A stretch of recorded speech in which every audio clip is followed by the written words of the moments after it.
All my little plans and schemes lost like some forgotten dreams.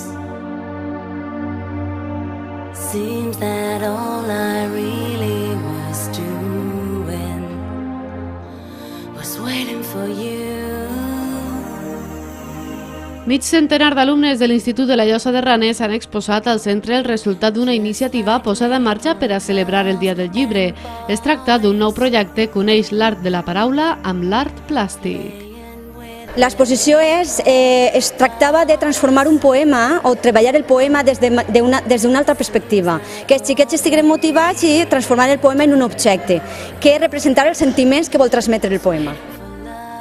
Qualsevol material ha sigut bo per a confeccionar aquestes obres d'art elaborades per alumnes de primer a quart d'ESO, així que amb imaginació no han sigut pocs els que han deixat bocabadats als companys amb la seva mestria amb les manualitats.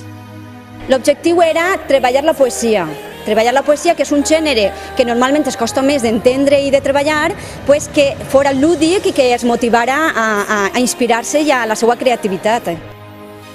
Poemes de Vicent Andrés Estellers, Joan Fuster i Ausiàs Marc, entre altres, han inspirat unes obres d'art que tots han tingut l'oportunitat d'admirar en aquesta exposició.